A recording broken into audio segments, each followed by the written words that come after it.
Hi guys, Billy back, and this is just an update to my collection. It was my birthday on Friday and it's exactly just over, we're into the 7th month now, so we're halfway through the year. I just wanted to show you the figures I have collected over the last year. There hasn't been as many videos as last year maybe, but that's because some of the figures I got were sort of historical figures that I weren't able to pick up at the time when they first came out, so I managed to pick them up now. And a few were just ones that I would, because I got them so late, it took so, I just didn't want to repeat myself. There were so many videos of the same figure out there that I figured I wouldn't just throw loads out there and, you know, just be more white noise on YouTube. This is basically what I've got so far. Now, I didn't just collect 1/6 this year, I also got some 1/12, and I'll show you a few of those at the end. But basically at the start of the year I got a spectacular deal from a seller on eBay. It was a local person. Him and his wife were selling off some of his old collection to make way for the new Infinity War stuff. They sold these for me for a deal. Now I got Civil War Black Panther, which is a really nice figure. He looks great in any Marvel collection. He's also really cool. I really love the design on that, simply because he looks like a pair of Adidas sneakers, and I really thought that was quite cool the way they did that.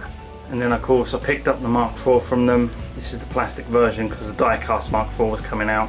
I'm not too fast, I have the die-cast Mark III, but it's a really nice figure. He's slowly getting a bit of that pink panty situation going on, but I'm not too fast. If it gets too bad, I'll just repaint it. It doesn't bother me, I know how to, so it's no drama. And then of course we've got the Mech Test Iron Man 3 Tony Stark with all the accessories that figure came with. The box was massive and it came with so much. And I originally had this as a standalone figure. Someone sold the figure on eBay. All it came with was 2 Iron Man arms and just normal trainers on. And that was it. There was no accessories, there was no head bits, there was nothing. But then I decided to re-pick this up when he offered it to me, because I bought these 2 and then he said, do you want this one? And he just dropped it for a price. I was like, Jesus, yeah, I'll take that. So I've got all 3 of those. And here's the R-Toys Hellboy that I picked up. His belt's falling a little bit, I've got to fix that. But that is a stunning figure. If you never managed to get the Hot Toys version, this was a really great alternative that they sold, and it came with so many heads and accessories. Such a now. I think Damn Toys originally did it, and I think they agreed with R-Toys, or maybe R-Toys are Damn Toys, I don't know. But there was some sort of deal made and they re-released it, and it's a really nice figure, and there is some really great stitching on that coat. The accessories are fantastic. I've done some slight weathering on the gun to make it look a bit older. What a great figure. And then of course I got this Arkham City Joker. Now Arkham City Joker, this isn't actually the full official released version. Somebody was selling the parts on Facebook, so I hit them up and I got the clothing, I got the shoes, and I got the head sculpt. And I already had a TTM slim body, which is fantastic, so I just put all of that on there, and I've used a pair of the DX11 Joker hands, and it fits really well. And that's one of the Joker's guns from yeah, the DX08, the Joker figure, the Nicholson Joker. Then of course we've got my modified Furiosa. This was a real labour of love for me, just because they really effed up the size of this on the original. VTS Wasteland Ranger Furiosa was really tiny. So I went to town modifying it. I got an S17B Thyssen body, repainted the head, modified the arm so it fit the robotic arm of it. But I managed to weather it heavily, and she just stands a little bit more confident, she's a bit more tall. It just looks a little bit better. And then of course we've got One Punch Man. And One Punch Man came with an extra set of pyjamas in the background there.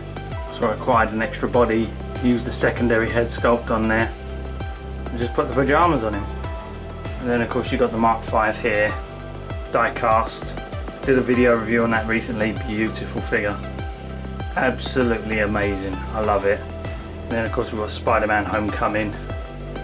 Had a few issues with it, hit up Sideshow, they sent me out the new parts, so I'm more than happy with it now. It's definitely an 8. And then we've got Gladiator Thor. Really looking forward to Gladiator Hulk, although I have seen some bits on it that I'm just a little bit like, oh, I don't know. So once that comes, I'll do a review, see if it's actually okay. And then we've got One Punch Man and Genos. Again, a superb price on Facebook. Somebody from a comic book shop was selling his. There was a part missing. I think the battery compartment on the back had fallen off. And that was it. Just the battery compartment was missing. And I never posed my figures from the back anyway, so I got this for an amazing price. And as I was looking for him anyway, and I'd even put a Facebook post up saying, anybody got this guy? Really want it, because I couldn't find him anywhere.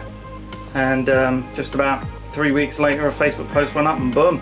Not only did I get him, but I got him for a stunningly cheap price. So that's amazing. And those are the 1/6. So hang on, nearly forgot. Excuse the mess. You saw that recently, the C3PO. But I also got a Sideshow Lords of the Sith Vader. Again, these were really amazing prices. I was really careful not to pick up Star Wars, but then sometimes when someone puts something on Facebook and they say, oh, I just want this for it, sometimes it's really hard to say no when it's so cheap. And that's C3PO and R2-D2. That's the Sphero R2-D2 that I weathered. You can see that in the video I just did, but yeah. So I do have a Star Wars shelf now, so to speak. And it's a shame that, you know, I can't invest in the full Star Wars range, but I'd only really go for the original trilogy anyway, and that would be about it. But that's mostly it for my 1/6. I was surprised to realise how many I'd got, because I thought I'd only got like 3 or 4 this year, and then when I went through and looked at all my figures, I was like, oh, actually I may have a problem. I might have to go see a psychiatrist. But yeah, those are the collection I've got so far in 1/6 scale. That's not to mention the 1/12 scales that I've picked up. I've got a Figma Iron Man there. I've got that Captain America there. The Commander Rogers at the back there with the Deathstroke head on, because I think it looks cooler. It's better detail. Commander Rogers' head sculpt was rubbish, to be honest, especially for a modern mezco. Then we've got Tiger Stripe Wolverine, which I got online from someone. And then Old Man Logan I picked up. And then Deathstroke. The SHF Hulk, the Age of Ultron Hulk, which doesn't look much like the actual character from the film, but I just like the figure. I just really wanted a highly posable Hulk. It's really hard to get hold of one. And then we've got 2 Deadpools, 1 KO, 1 real.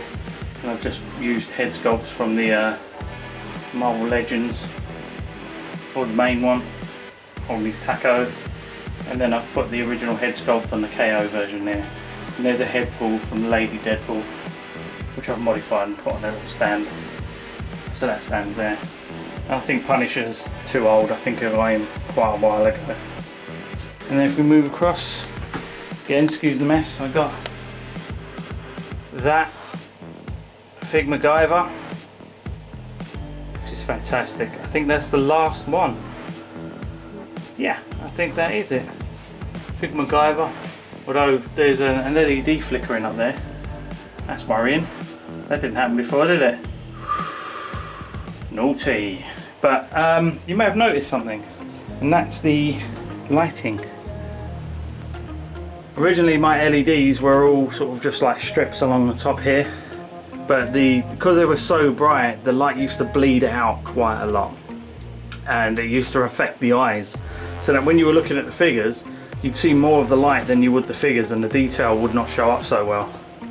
So what I ended up doing was I got some aluminium brackets, and they're just like L-shaped, and then I've stripped off the LEDs again, and then I've reattached them to the inside of this L bracket, this aluminium L-shaped bracket here, and then I've restuck it back on. One of the downsides of that is that it's sort of stuck some of the adhesive still on the glass, so that the you can still see some of the glue up here. Look, you can still see the glue on the underside here, and I have to get that removed. Now I can remove that, I just haven't had the time to sit there and painstakingly go through and rub it off with some I don't know, maybe a tiny little bit of vinegar or something. your white wine vinegar or something, just run it all the way along and remove it. Doesn't really affect it at the moment, but it does really help with being able to see the figures better and keep the light inside the shelf rather than letting it bleed out and just irritating the eyes a little bit. So I'm much happier with that, and that LED around the side there has stopped flickering now, so hey, some things solve themselves. Okay guys, that's it. I hope you enjoyed the video. Like and subscribe, and you can do me a favour now if you get the fuck out of my cave, because I've got to put all these back in the way they were before, and that's going to be a pain in the ass. Thanks a lot guys, bye bye.